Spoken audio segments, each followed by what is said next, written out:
ಮಾವ, ಅದು ಅಮ್ಮನಿಗೆ ಅಂತ ಮಾಡಿರೋ ತಿಂಡಿ, ನೀವ್ಯಾಕೆ ತಿಂತಿದ್ದೀರಾ? ನಿಮಗೆ ಅಂತ ಬೇರೆ ತಿಂಡಿ ಮಾಡಿದ್ದೀನಿ.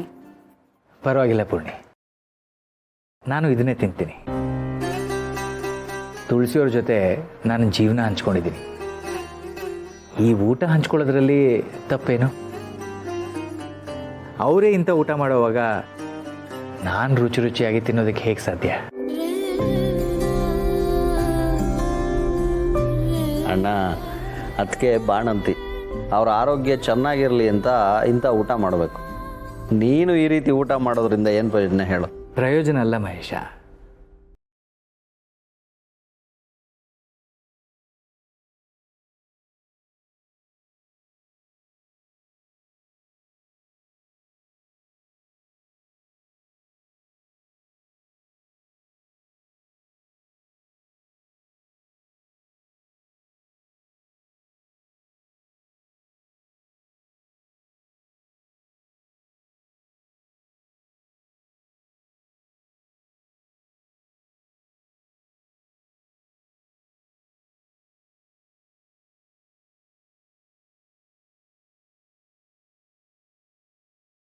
ಜೊತೆ ಇರಬೇಕಲ್ವಾ?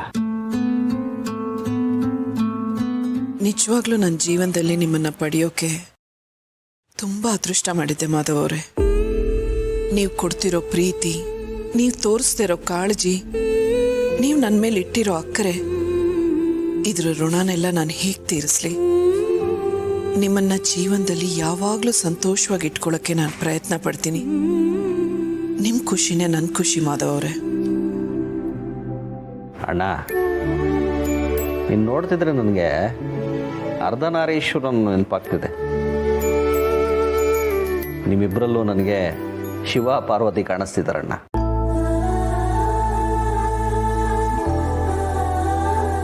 ಕಷ್ಟ ಸುಖ ನೋವು ನಲಿವು ಎಲ್ಲದರಲ್ಲೂ ಜೊತೆಯಾಗಿರ್ತೀರ. ನೀನು ಅದಕ್ಕೆ ಮೇಲಿಟ್ಟಿರೋ ಗೌರವ, ಅದಕ್ಕೆ ನಿನ್ನ ಮೇಲಿಟ್ಟಿರೋ ಪ್ರೀತಿ, ಇದೆಲ್ಲದನ್ನು ಎಕ್ಸ್ಪ್ಲೈನ್ ಮಾಡೋದಕ್ಕೆ ಸಾಧ್ಯನೇ ಇಲ್ಲ ಅಣ್ಣ. ಪ್ರೀತಿಸೋ ಪ್ರತಿ ಜೋಡಿಗಳಿಗೂ ನೀವಿಬ್ಬರು ಆದರ್ಶ ಅಂದರೆ ತಪ್ಪಾಗಲ್ಲ ಅಣ್ಣ.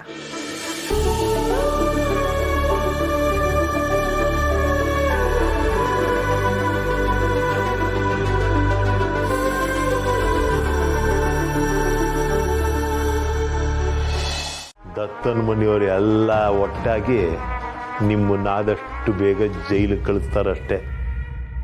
ನೀವು ಎಚ್ಚೆತ್ಕೋಬೇಕು. ನಿಮಗೆ ನನ್ನ ಕಡೆಯಿಂದ ಏನು ಸಹಾಯ ಬೇಕಾದರೂ, ಎಷ್ಟೊತ್ತಿಗೆ ಬೇಕಾದರೂ ನೀವು ನನ್ನನ್ನು ಕೇಳ್ಬೋದು. ನಾನು ನಿಮಗೆ ಸಹಾಯ ಮಾಡೋಕ್ಕೆ ಸಿದ್ಧವಾಗಿದ್ದೀನಿ. ನನ್ನನ್ನೇ ಮನೆಯಿಂದ ಹೊರಗೆ ಹಾಕ್ತೀನಿ ಅಂತ ಹೇಳಿದ್ನಲ್ಲ ಆ ದತ್ತ ಮತ್ತು ಅವನು ಕುಟುಂಬ ಯಾವುದೇ ಕಾರಣಕ್ಕೂ ನೆಮ್ಮದಿಯಾಗಿರಬಾರ್ದು. ಇನ್ನು ನನ್ನ ಕಪಾಳಕ್ಕೆ ಹೊಡೆದ್ನಲ್ಲ ಮಾಧವ, ಅವನು ನೆಮ್ಮದಿಯಾಗಿರಬಾರ್ದು.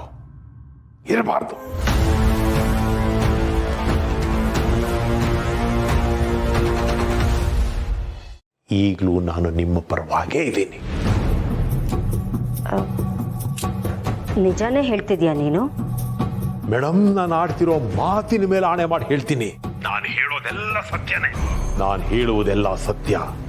ಸತ್ಯವನ್ನು ಬಿಟ್ಟು ಬೇರೇನೂ ಹೇಳುವುದಿಲ್ಲ. ಹಾಗಿದ್ರೆ ಇನ್ಮುಂದೆ ನೀನು ನಿಮಗೋಸ್ಕರನೇ ಕೆಲಸ ಮಾಡ್ತೀನಿ.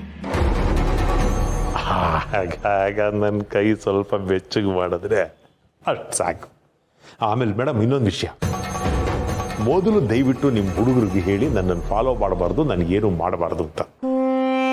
ಅಪ್ಪಿ ತಪ್ಪಿ ನಾನೇನಾದರೂ ನಿಮ್ಮ ಹುಡುಗರ ಕಣ್ಣಿಗೆ ಬಿದ್ದರೆ ಅಷ್ಟೇ ನನ್ನ ಕತೆ ಮುಗಿಸ್ಬಿಡ್ತಾರೆ. ನನಗೇನಾದರೂ ಹೆಚ್ಚು ಕಮ್ಮಿ ಆದರೆ ಇವ್ರ ಮನೆಯಲ್ಲಿ ನಡೆಯೋ ವಿಚಾರ ನಿಮಗೆ ತಿಳಿಸಕ್ಕೆ ಯಾರೂ ಇರಲ್ಲ. ಸರಿ, ಮತ್ತೇನಾದ್ರೂ ನೀನು ಇದೇ ರೀತಿ ಬಾಲ ಬಿಚ್ಚಿದ್ಯೋ? ಗೊತ್ತು ಮೇಡಮ್, ನನ್ನ ಶಿರಚ್ಛೇದನ. ಈಗ ನಾನು ಏನು ಮಾಡಬೇಕು ಹೇಳಿ ಮೇಡಮ್? ನೀನು ದತ್ತನ ಮನೇಲಿ ಇದ್ಕೊಂಡು ನಾನು ಹೇಳ್ದಾಗೆ ಕೇಳಬೇಕು.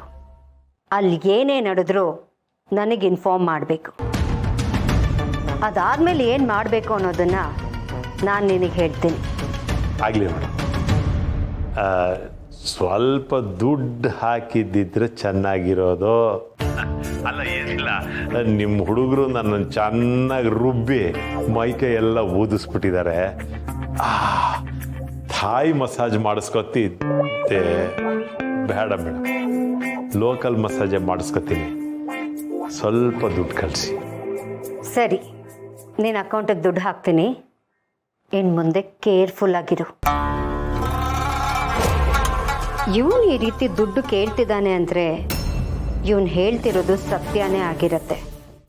ಹಾಗಲ್ಲ, ಮತ್ತೊಂದ್ಸಲ ನೀರು ಬಿಸಿ ಇದ್ದು ನಮಗೆ ಗೊತ್ತಾಗದೇ ಇದ್ರೆ ಮಗುನ ಹೇಗೆ ನೋಡ್ಕೊಳ್ಳೋದು ಅಂತ ನನಗೂ ಗೊತ್ತು ದೀಪಿಕಾ. ನಾನು ನಿಧಿನ ಹೆತ್ತಿದ್ದೀನಿ, ಸಾಕಿ ದೊಡ್ಡೋಳನ್ನಾಗಿ ಮಾಡಿದ್ದೀನಿ. ಸರಿ ಅತ್ತೆ, ನನಗೂ ನಿಮ್ಮ ಬಗ್ಗೆ, ನೀವು ತೋರಿಸೋ ಕಾಳಜಿ ಬಗ್ಗೆ ತುಂಬ ಚೆನ್ನಾಗಿ ಗೊತ್ತು. ಮಗುಗೆ ನಾನೇ ಹಾಲು ಕುಡಿಸ್ತೀನಿ.